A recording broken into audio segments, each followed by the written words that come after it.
Hello, and welcome to this week's edition of the Divine Feminine Leaders podcast. Divine Feminine Leaders podcast is a feminine view of entrepreneurship for women by women. And I'm so excited. Well, I should probably say my name is Celeste Hartwell.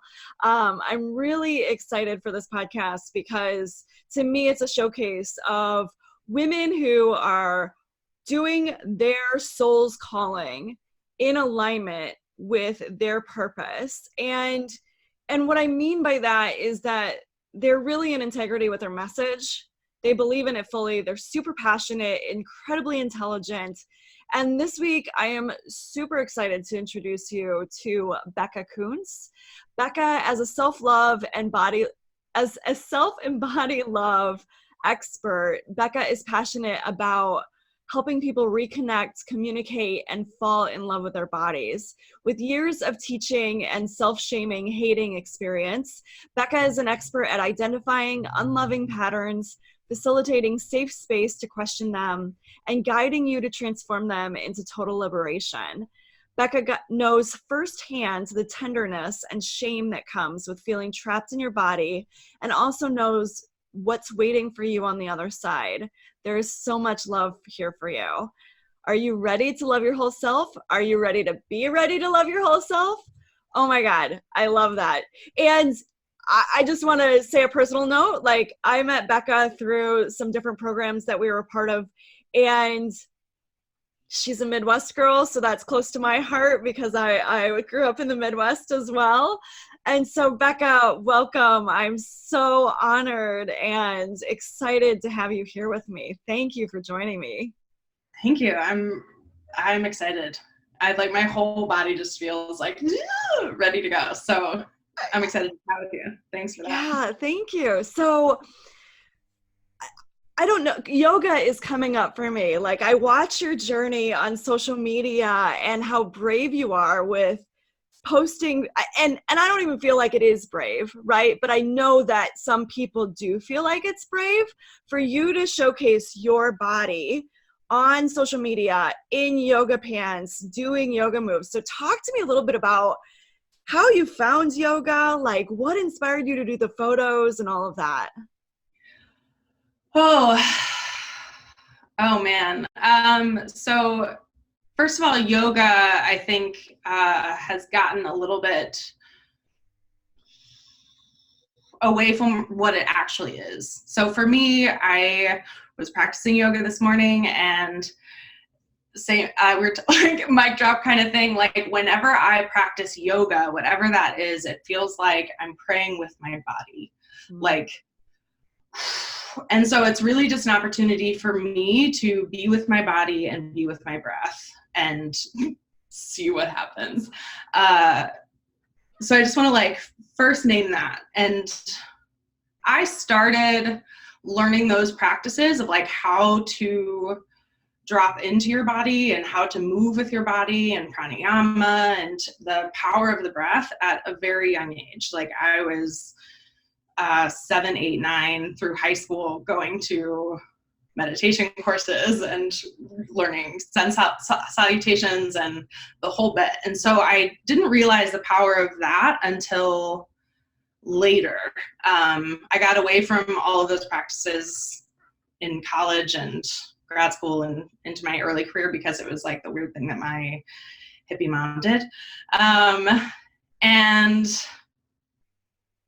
really throughout that entire time, all of my life, also I had hated my body and completely disconnected from it. It was we were on totally different wavelengths.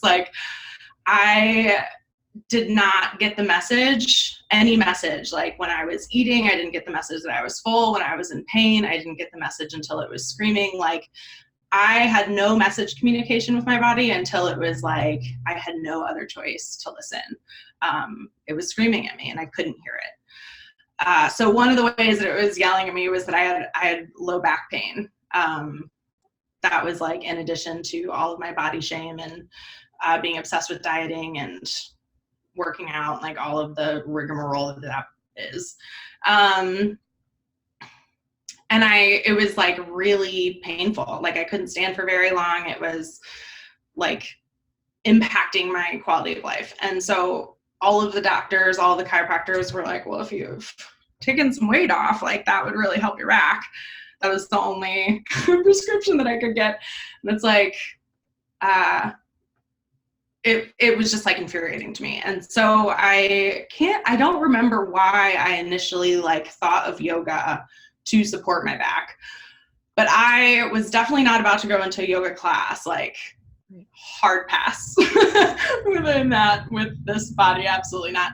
And I just started doing like yoga for bedtime, like very long, almost like restorative, long held poses to just stretch. Like it was really just a stretch for my hamstrings, a stretch for my psoas muscles, like all of just stretching.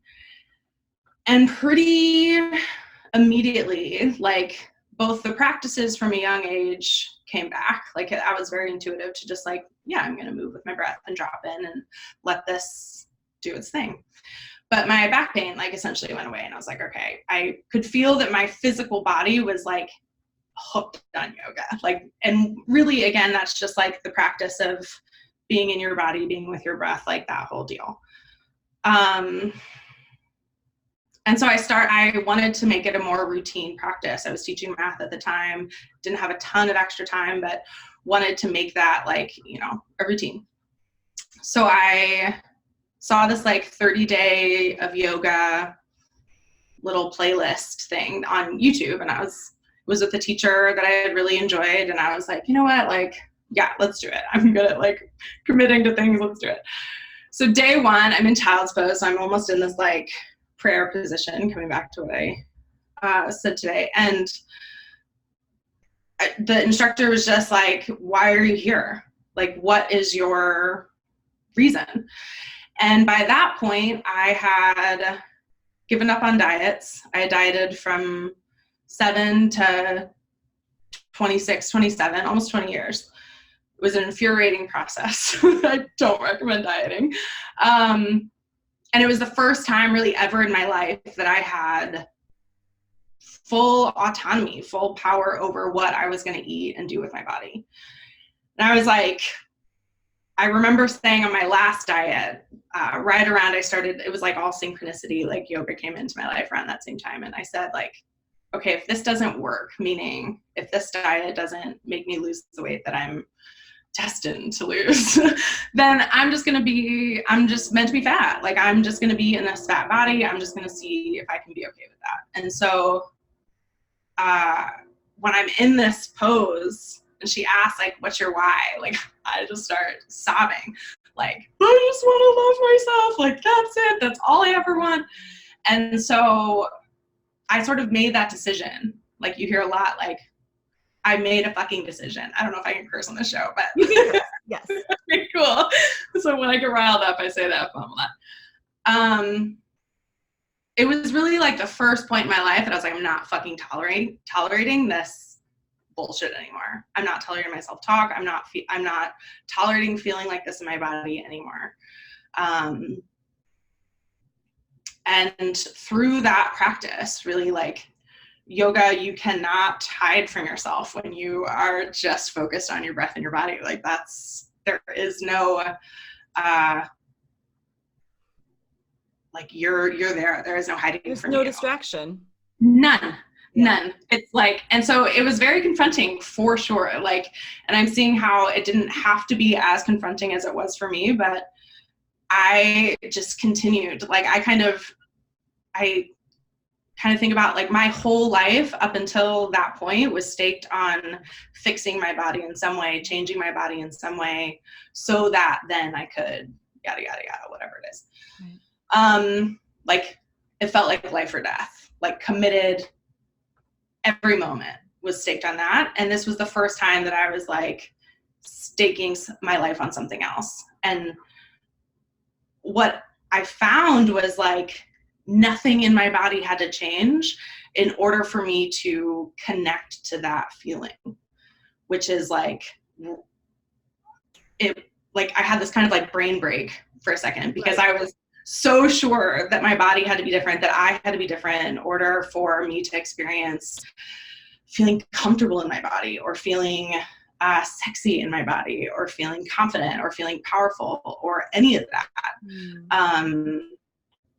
Like I wasn't ever allowed to experience that because I was in the body that I was in. So when I kind of had that realization of like the power of really this work, like reconnecting with the body, reconnecting with the breath, and then letting that heal, essentially, I was like, oh shit, like this is what I'm supposed to teach. Like I know the practice of teaching. I'm trained in that.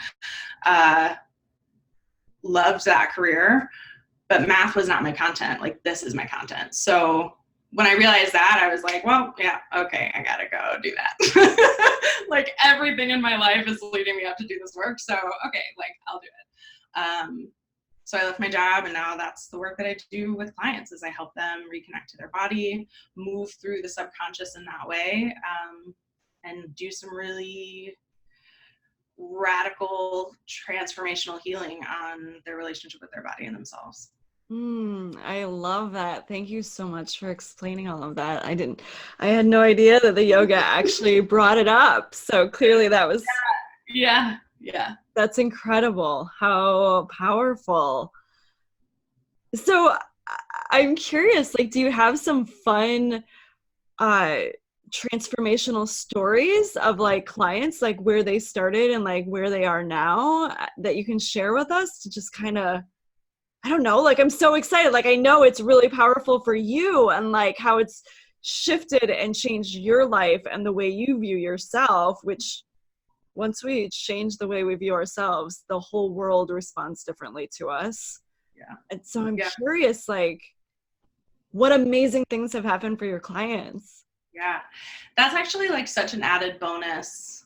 To like, I love being in it and doing that work with people, but an added bonus is seeing them like post this work and just going about their lives in a beautiful, beautiful way.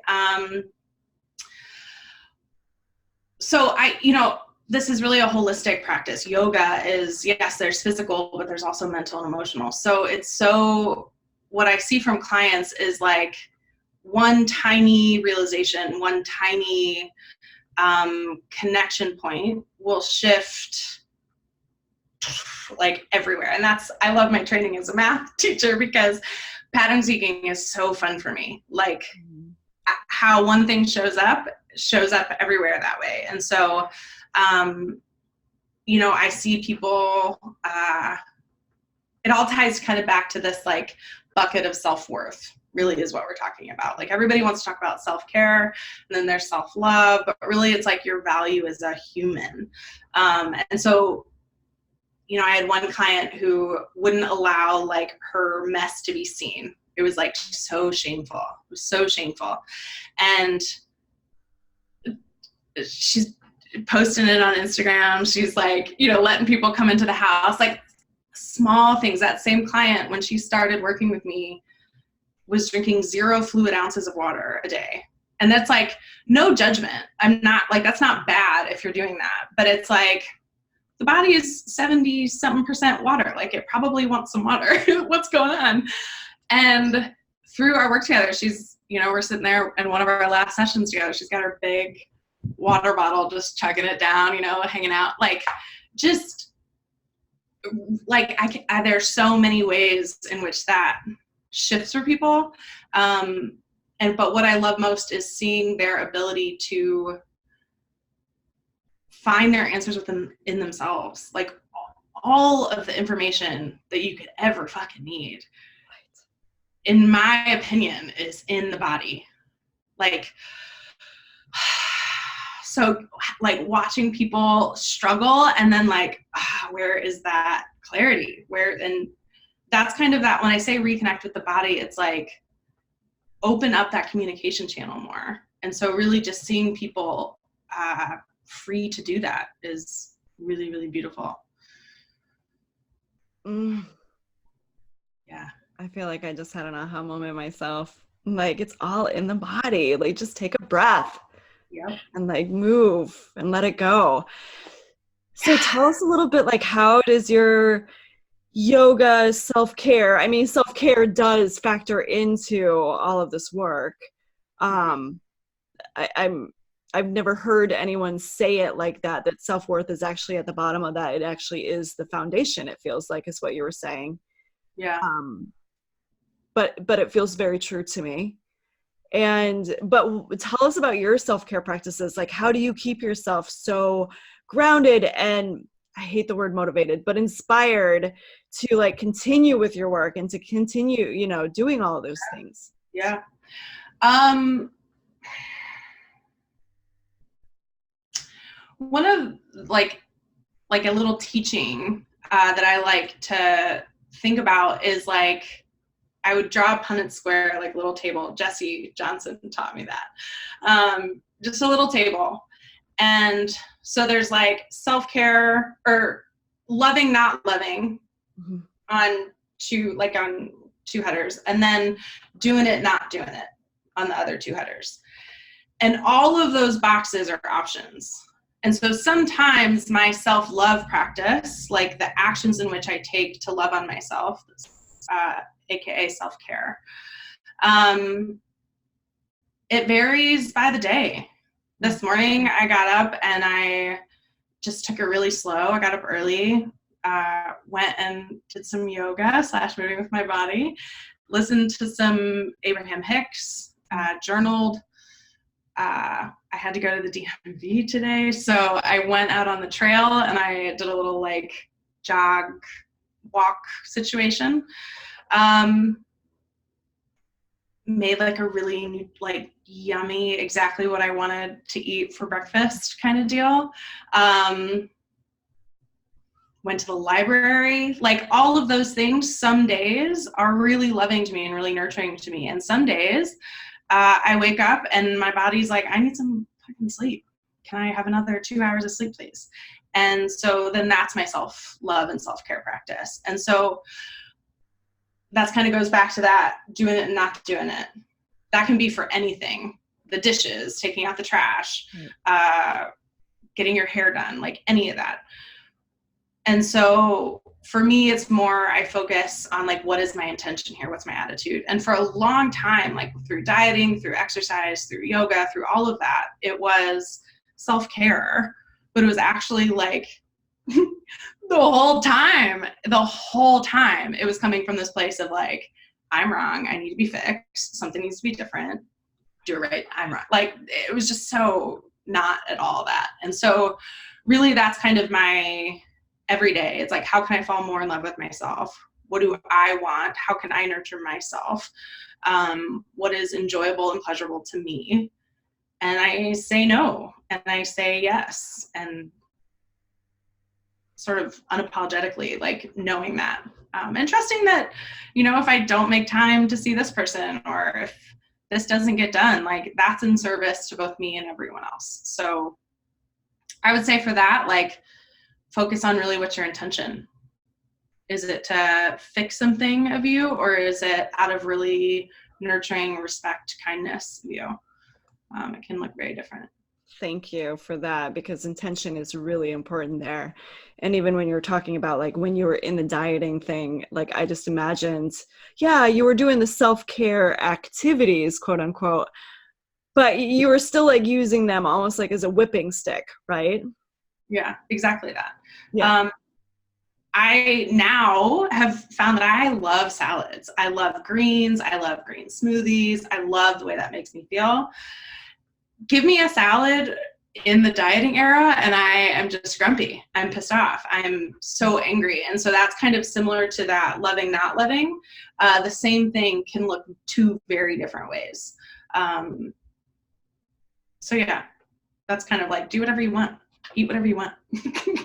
Have fun, enjoy it. Like And be okay with it. Don't judge it. Don't beat yourself up for it, right? Like even the people who are like, well, I'm going for a run, like that's self-care. It's like, but are you hating the run while you're doing it? Or are you feeling invigorated and really healthy in your body and, proud of yourself? Like, yeah. And that's, I mean, really for me, it's about detaching your worth to any external, anything external, anyone, anything. And so like, I'm not better because I had a smoothie and salad today. And when I'm like, that's not at all, it doesn't matter. And I'm not less than if I don't. And that's like if it goes one way, it also goes the other way. And so when you detach it and just decide like, no, I'm fucking worthy. It doesn't matter what I do. It doesn't matter. And that again goes for everything, your bank account, your relationships, your career, your ability, any of that, like just cut the cord as much as you can. And that's where I kind of come in of helping people return to that. In any condition, really. I love that. Yeah. I mean, what's coming up for me is like, yeah, Abraham Hicks, like there are no conditions. There's no conditions for your worthiness, for your unconditional love. Like this whole concept, I'm not sure how you grew up, but I grew up in the church, which was like very fire and brimstone. You're not worthy. You're kind of a piece of shit just because, you're a sinner as soon as you're born, right? Like having done nothing wrong, but you're on the cross. Don't forget. Right. Yeah. And it's so wounding. Like it's so wounding to our self-image, to our self-worth. And then even the people that I know that didn't grow up in that mentality, it's in our culture, right? Like it's just in the United States culture in a lot of ways, and feeling like, well, I have to prove my worthiness. And it's a lie.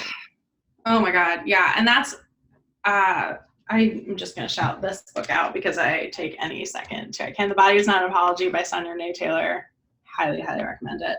But she explains this beautifully of like, if we all just knew our self-worth, if we didn't have to oppress people and we didn't have to domineer over people, like every single ism goes away. Every single ism. And so it's like all of these global, deep, systemic issues are founded upon this hierarchy of humans. Like, like you have to go down here to make me up here. And yeah, so that's kind of like where my mission comes in, is like reminding people of that innate self-worth, that unconditional self-worth. She talks about, she says like evangelizing radical self-love as a transformative foundation of how we make peace with our bodies, make peace with the bodies of others, and ultimately change the world is my highest calling. I'm like, yeah. So, nice. Yeah. Nice. Because it goes back to this, like, we're the only ones who are in our head 24/7. And if we're allowing others to dictate what those thoughts are, what those beliefs are, instead of really just knowing that anything that doesn't feel good in your mind is bullshit. Like, it's not the truth. And anything that does feel good in your body is the truth. Do you agree with that? I think, like, one thing I've been really on this kick of, like, thoughts are really feels. Like, Abraham Hicks talks about this, is like a thought there will be a sensation on the body. And so it's really like, do you feel good? Do you feel good in your body? Like, when you said that, sometimes I think about, like, when you take yourself to your edge, it does not feel good in your body. But that is my belief, the subconscious. Like, the subconscious, I think, is stored in the body. And so, and its whole role, like, I'm sure you know this, is to protect you. And so the body is going to go through that. Like any growth edge where you're like wanting to puke or like, oh, fuck, I can't do that. What? Like, the body is having a reaction because the subconscious is triggered. So I think as I talk that out, I think I do agree with that. Like, yeah, because that's not the truth. That's fear. That's this tiny kid part in me that is trying to protect me. And that's like, I do a lot of this work with my clients of like layering in self-love even on that piece. Right. Because that piece is like a kid, you know, like the subconscious is developed before 7. So it's like at max 7 years old. So it's like you can be really sweet with it and layer in the love and compassion. And I'm still ultimately worthy even with this piece.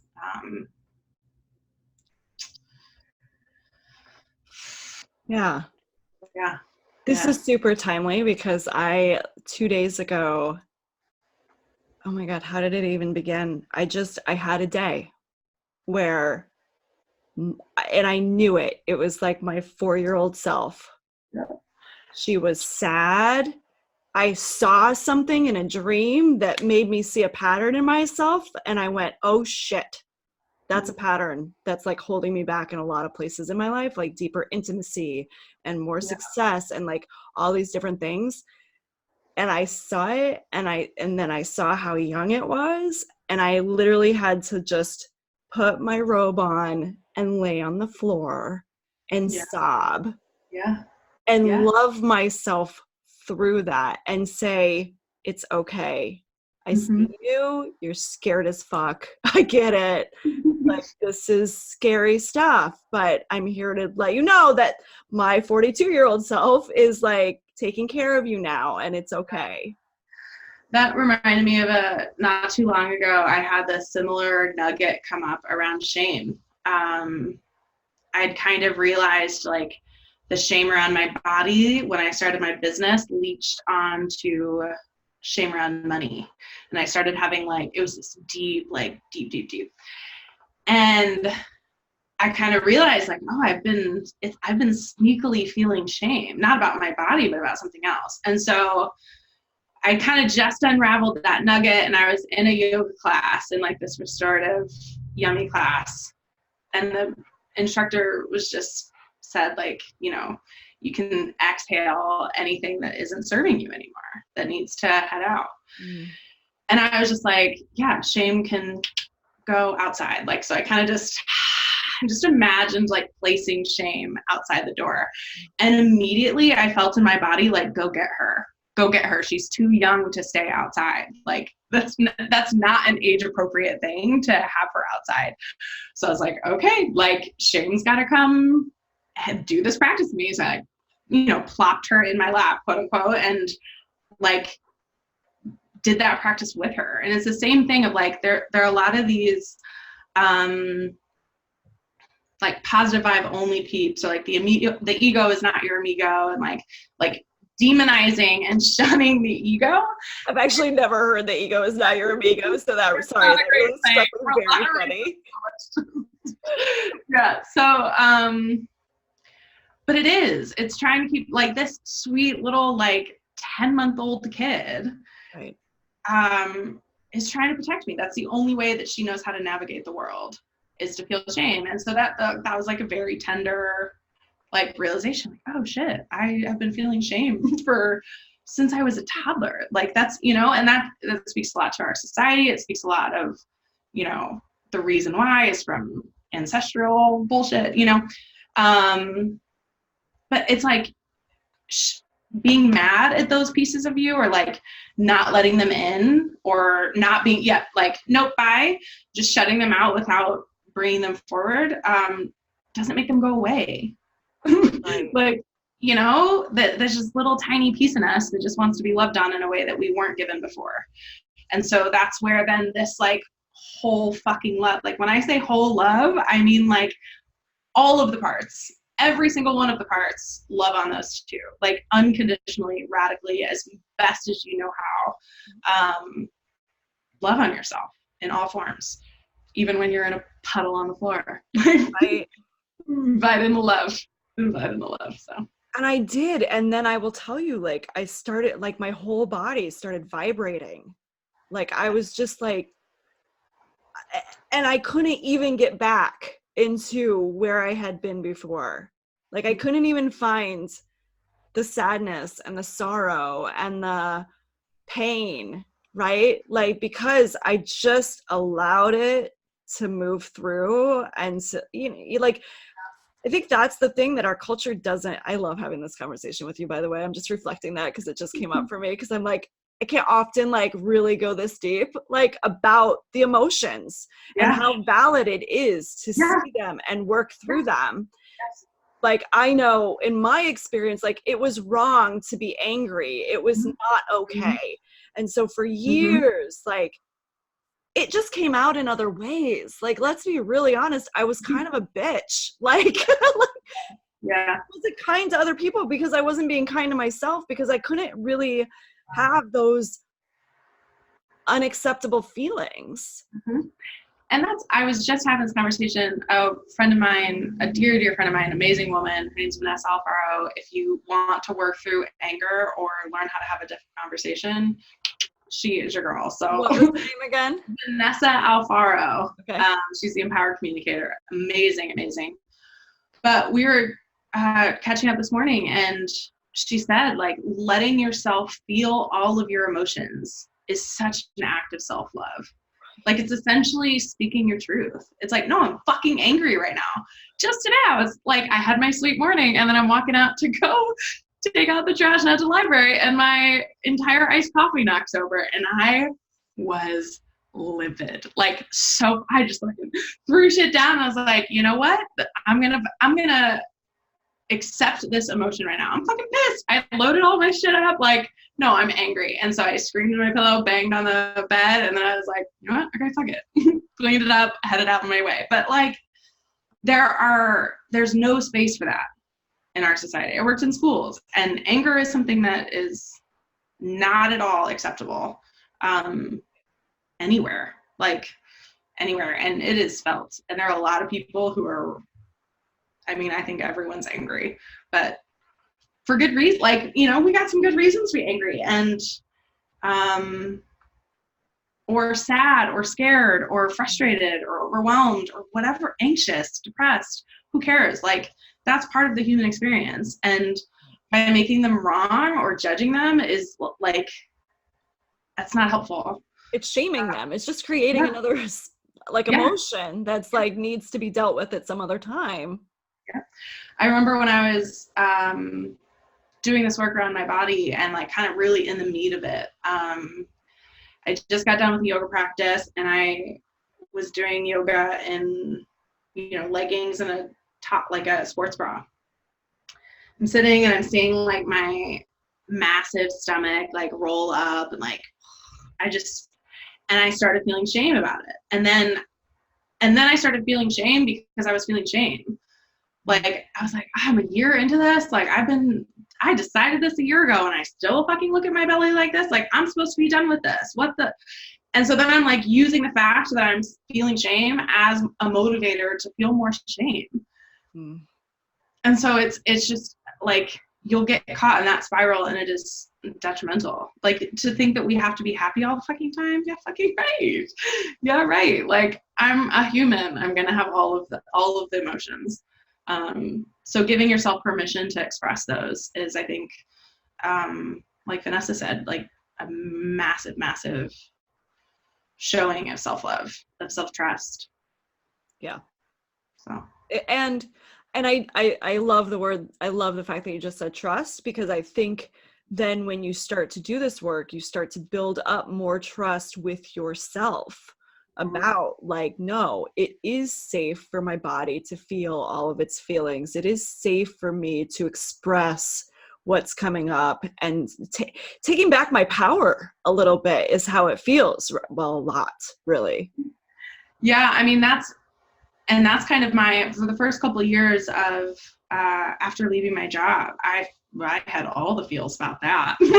Still do sometimes, you know, like what? So this is now my practice still, is to like, even in the days where I'm on a puddle of the floor, even on the days where I hit snooze 19 times and feel unmotivated and like whatever it is, even on those days, I'm not going to beat myself up. I'm not going to feel wrong about this. I'm still going to love on myself here. And I'm going to ask myself, like, what's up?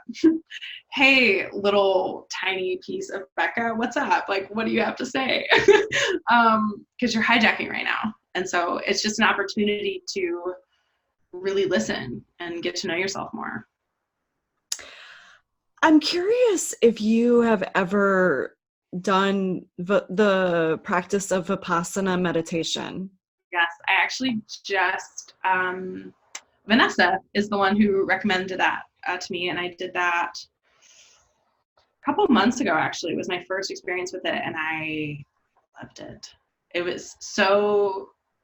Do you want to explain the practice of Vipassana for those who don't know? Well, I'll explain it a little bit. So Vipassana is taught typically in a 10-day silent meditation retreat, and it's taught a little bit each day. That you don't know why they do it that way until you do it, but that's why they do it. And the practice of it is really focusing in on very specific parts of your body. And then as you go through the days, you start scanning your entire body. And just before you go into it, I will say that I did it, and it was, people would say, how was it? And I'd say it was the best thing I ever did, and it was the worst thing I ever did. It was both heaven and hell. There were days where I thought I could do this forever, and then there were days where I was like, when the fuck are we going to be done with this shit? Like it's very intense. So I don't say that lightly, but what came up for me, which is why I brought this up, was that we have this tendency, because we're ignoring our feelings and we're not allowed to feel them, then the body tries to tell us what's going on when they're happening. And what happened for me was that, I don't remember what day it was, day 2, 3, 4, whatever, but I started feeling stabbing. It was as though someone had an ice pick in my skull, in my brain, and it was over and over and over and over. And I was like, and then I realized I had this pain when I was a teenager, and I ignored it. And so the body stopped communicating. And I had to sit there and I had to say, what is this? And I don't remember now what it was, but there were a lot of things like that that came up. So tell me about your experience. Tell me. Well, when you said it was like the best thing and the worst thing, like that was, I came back and said that was simultaneously the easiest thing I've ever done and the hardest thing I've ever done. Like that was the way that I described it. So right on, similar. I didn't quite realize how connected it was to the mind body connection, really. So I was all jazzed up about it whenever I was experiencing it. And it was interesting because, you have to scan every single part and become aware of every single part. And if I would not have been ready for that prior to reconnecting with my body, because I avoided my belly like the plague. Like I didn't even touch it. Like, and so the idea of having to mentally scan every inch of me, like, yeah, fucking right, I'm not doing that. So there was this really beautiful, like, oh, this is so sweet practice of just like paying attention to every crack, every curve, every nook and cranny. Like that in and of itself was such a beautiful, beautiful thing. And same, I had days where I thought that I could stay meditating for days longer. Like, oh, this is the best feeling that I've ever experienced. I will stay here 9 more hours. I don't care. And then there were days, I remember day 9 was my hardest day. So it's a 10-day course, day 9.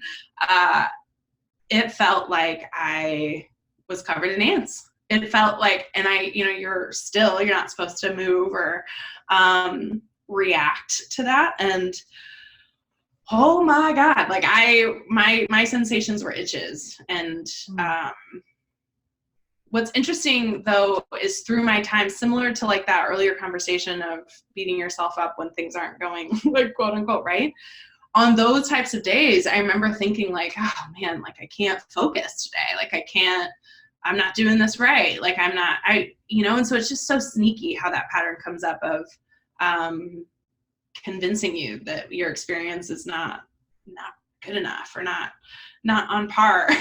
And I'd go to the teacher and say, this is my experience, and she's like, that's great, that's so great, and like she was very sweet. And it was almost expected that some days you couldn't sit still and some days you were in this like deep trance. So it was there was a lot that came out of that, but I highly recommend it. It was intense. It was intense, but yeah.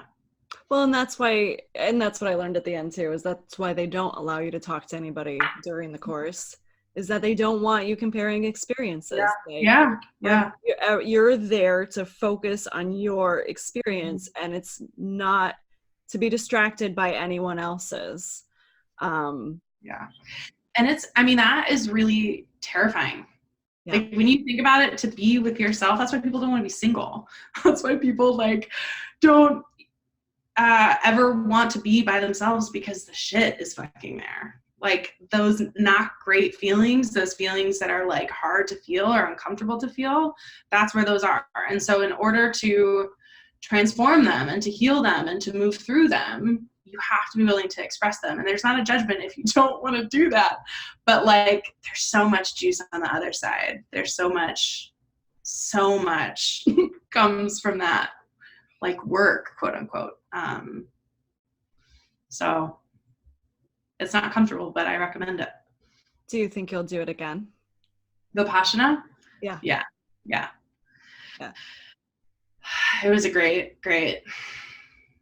I'm sure that my experiences the next time will be very, very different. Right. It's such a powerful thing though. And when you said you're glad you did it at the point in your journey that you did. So I had not really connected into my body yet at all when I did Vipassana. And so it was very physically uncomfortable for me. So I highly recommend that if somebody feels called to do Vipassana, work with Becca first. Like, be able to work through that with someone before going into an environment of that stringency, that caliber, so that you just have some experience with that first. Yeah. There's so much, like I get asked this question of like, what changed for you whenever you reconnected with your body in that way? And it's like literally everything. And so like this conversation around Vipassana is like, oh yeah, I didn't even realize that would, yep, like that's a big deal to like, you would need that. And there are so many, I say like just the sex alone, either with yourself or someone else, is like the difference in that alone is worth it. But there are like, there's a lot of benefits from reconnecting with your body. And I'm not the only one who does that work. Like if someone feels disconnected to their body or doesn't love it or is like not on the same team as your body, I can't recommend going through that process enough, whether that's with me or someone else, because it's so juicy and it is so beneficial. And it is such like, you just show up in a way that is totally fucking different. Like you were in your body all the time. Anything that you were doing, guess what? You're in your body. So like, you're still alive. You're hearing us. You're still in your body. So it's worth doing this. Yeah. Like, it's incredibly transformative. I really struggled answering that like client question that you asked earlier, because I'm like, there's so much, like literally everything. You just want me to tell you, it's, I'm still finding ways every day that life is different. It'll tell you everything you need to know. Well, and I love that. And it to me, like once you really reconnect into your body in this way of complete self-acceptance, right? Full self-acceptance. This is where manifestation happens. Yeah. And you literally like magnetize your being in a way that you cannot comprehend, literally, because you are showing up differently in the world. Everyone around you reacts differently to you. Like, I don't even know how to describe it other than that. I like feel that in my belly. Like my belly just wanted to get so big, like, ah! Like there's so much power in what you just said, because like first everybody thinks that they can think out a manifestation. that they can just think it. But like I said before, thinks or feels. So you have to feel it in your body. Like your body has to know whatever you want is here. And a caveat to that is like, if you think you're a piece of shit, if you don't think you're worthy, if you don't think you're deserving, guess what? Like you're going to manifest exactly how you feel about yourself. So it's kind of like this twofold of like, I always go like this, almost like a jump rope. I feel like this coming off my body, like I'm sending this out with my whole body, like my whole body is communicating this. And so whenever there's like that disconnect, when you can't feel what you want to bring in, it's going to stay in your head. It doesn't have the capacity to vibrate out and magnetize out. And you can like, I love that it sounds so woo-woo. It sounds so spiritual. And I'm like, no, like I go home and I watch fucking documentaries on the universe when I'm the biggest nerd in the world. And it's so supported by science. It's so supported by the patterns of the universe. And so it's really about like getting your body into the vibration, into the frequency, into the energy, whatever the hell you want to call it, of what you want and deserve. And by the way, you deserve everything that you desire. Literally everything. It's important that you have it. It's God desire. Yeah. So, and that's like, you can feel that when you walk up to someone, you're like, oh, they have good energy, or like, oh, I don't really want to be around them, or like people talk about it as if it's real, but then like don't want to believe that it's real. So it's like, hey guys, guess what? It's fucking real. Well, like, guess what? We already know that, like, I mean, if you go back to science class, like energy makes up everything. So why are we not understanding that we are energy too, and our emotions are energy, and how we are in our body is energy, and what our thoughts are, what our feelings are is energy. And we know whether somebody comes up in our space and we're uncomfortable and kind of taken aback, right? We know that, oh, that guy doesn't give me a good feeling, that the guy doesn't have a good vibe, whatever that is, right? It's, yeah, exactly. And that's like, you trust your body. Like your body, that's another thing that your body will fucking tell you. The vibrations of something. Yeah, it literally tells you everything. So drop in, feel in, and if it feels good, keep going. And when I say good, it's not like better or worse. I want to be clear, like, but desired. Like, oh, I enjoy the way that feels.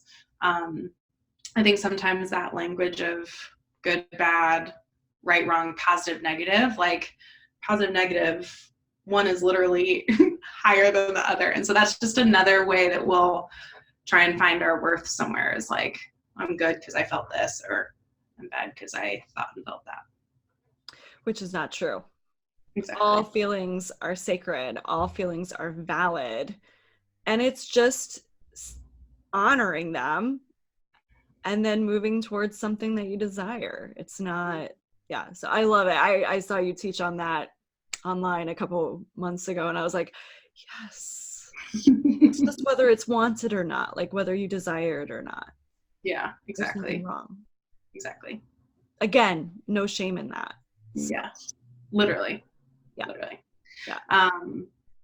Yeah, and especially if you're, I mean, we do, no matter where you are in the like self-shaming process, like we as humans want to hang on to anything that takes us down that shaming road. And so the like subtle, I hear it in my clients like, oh, I need to go do this, or I have to go do that. It's like, no, you don't have to, you don't need to, you shouldn't.